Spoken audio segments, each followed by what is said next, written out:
बच्चों का डॉक्टर, महिलाओं का डॉक्टर और भी सारे डॉक्टर का ये व्यवस्था हम लोग ज़रूर करेंगे, क्योंकि यहाँ खासकर ताजपुर में बच्चे का डॉक्टर है नहीं। हम लोग को या तो समस्तीपुर जाना पड़ता है या फिर पटना जाना पड़ता है, या फिर ऐसा हॉस्पिटल सब भी है यहाँ, तो उसमें भी हम लोग हर एक तरह का डॉक्टर को, जैसे किडनी स्पेशलिस्ट, लीवर स्पेशलिस्ट, हर एक तरह का डॉक्टर का। दोस्तों स्वागत है आपका एक बार फिर से आपके अपने YouTube चैनल माइंड फ्रेश 18 पे। जैसा कि अभी आप जान रहे हैं कि ताजपुर में नगर परिषद का इलेक्शन हो रहा है, तो हमने आपको टाइम टू टाइम कई लोग कैंडिडेट का आपको इंटरव्यू दिखाया है। उसी सिलसिले को आगे बढ़ाते हुए आज हम ताजपुर में जो चेयरमैन कैंडिडेट हैं आयशा खातून, जिनके पति जनाब तबरेज़ आलम साहब हुए, तो हमने सोचा क्यों ना कि जो आयशा खातून है उनसे बात किया जाए और जाना जाए कि उनका क्या विज़न है ताजपुर के लिए। मैडम, सबसे पहले तो आपका बहुत बहुत शुक्रिया हमसे बात करने के लिए। जी धन्यवाद, थैंक यू।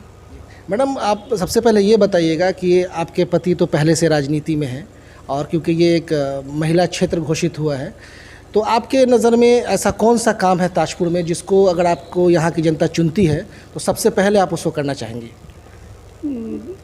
जब हमको जनता चुनेगी तो सबसे पहला काम होगा नाला, रोड, जो जल जमाव होता है उसको निकालना।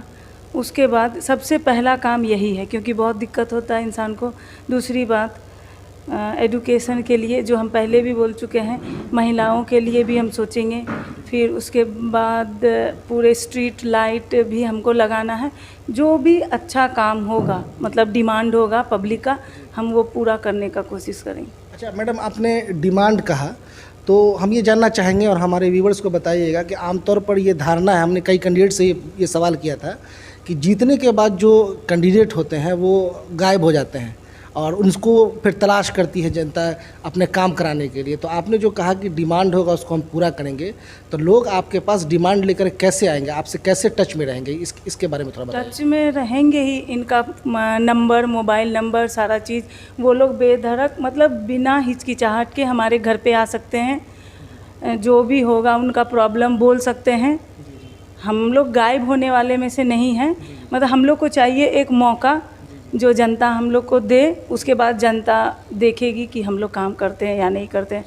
अच्छा मैडम, एक चीज़ बताइएगा, आपने एजुकेशन की बात की, आपने स्ट्रीट लाइट की बात की, नाली का आपने जल समस्या, अभी रिसेंटली ताजपुर में हम देख रहे हैं कि कितना समस्या है पानी का।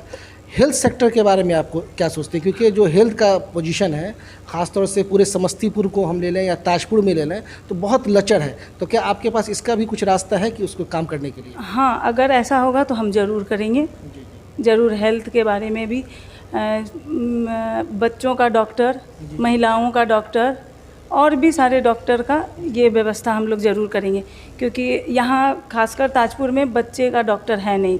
हम लोग को या तो समस्तीपुर जाना पड़ता है या फिर पटना जाना पड़ता है, या फिर ऐसा हॉस्पिटल सब भी है यहाँ, तो उसमें भी हम लोग हर एक तरह का डॉक्टर को, जैसे किडनी स्पेशलिस्ट, लीवर स्पेशलिस्ट, हर एक तरह का डॉक्टर का व्यवस्था करेंगे, ऐसा कॉन्टैक्ट में करके। अच्छा मैडम, एक सवाल हमने जो रात एक इंटरव्यू लिया था कैंडिडेट से, तो उनसे भी हमने पूछा था कि बड़ा बेसिक सा सवाल है कि अगर हम देखें अपने चारों तरफ ताजपुर में, तो बच्चों के लिए कोई स्पोर्ट्स एक्टिविटी के लिए ग्राउंड अवेलेबल नहीं है। हाँ, तो जी वो है। मेरा खुद का बेटा स्पोर्ट्स में है, खेलता है, जाता है।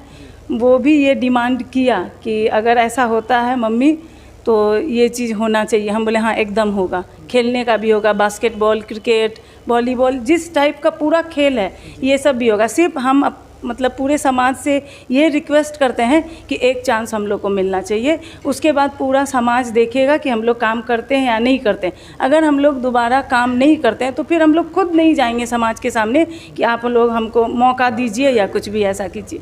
मैडम, बहुत अच्छी बात कर रही हैं आप। ये बताइएगा कि महिलाओं के बारे में, क्योंकि हम जैसा देखते हैं, जो हम लोगों के पास में आम धारणा एक ये है कि महिलाएं जो हैं वो बहुत बैकवर्ड हैं, बहुत सामने खुल के नहीं आती हैं, तो उनकी समस्याओं को सॉल्व करने के लिए आपके पास क्या सोच है, क्या आप प्लान बनाएंगे?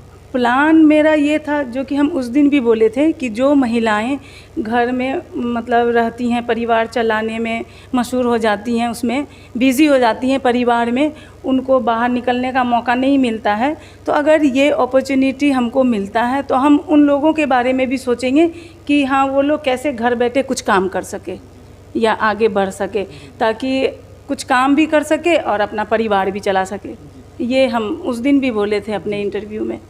चलिए, एक चीज़ और ये बताइएगा कि हमने कई लोगों से भी बात किया, लोगों ने हमें कहा कि जो महिलाएं हैं ख़ास तौर से, उनको जो वृद्धा पेंशन होता है या जो जिनके हस्बैंड का डेथ हो चुका है उनका पेंशन वगैरह है, इसमें काफ़ी दुश्वारी होती है लेने में। तो उसमें ब्लॉक का चक्कर लगाना पड़ता है या अधिकारी के पास जाना पड़ता है। तो क्या आपको अगर जनता चुनती है तो इसके लिए आपके पास कोई रास्ता है? हो सकता है पूरा व्यवस्था करेंगे अगर जनता चुनेगी। बस जितना भी सवाल है कि ये करना है वो करना है, कर पाइएगा या नहीं, सब चीज़ बस हम जनता से यही गुजारिश करेंगे कि एक मौका मिले हमको, उसके बाद फिर तो पता चल ही जाएगा। ना हम लोग गायब होने वाले में से हैं और ना किसी को दरवाजे से भगाने वाले में से हैं।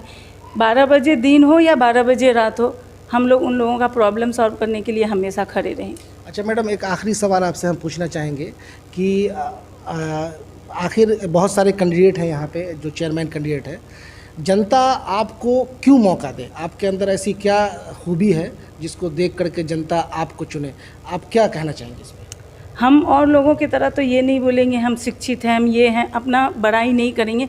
लेकिन हाँ, शुरू से ये रहा मन में कि अगर मौका मिलता है, समाज सेवा करने का भावना रहा मन में, और ये सोचा कि अगर समाज हमको मौका देती है तो हम सेवा करेंगे और सारा चीज़ खुशी मिलेगा हमको, बस और कुछ नहीं। अच्छा मैडम, आपके पति जो है, जैसा मैंने कहा कि राजनीति से जुड़े हुए हैं, तो क्या आपको इनसे भी कुछ सपोर्ट मिल रहा है?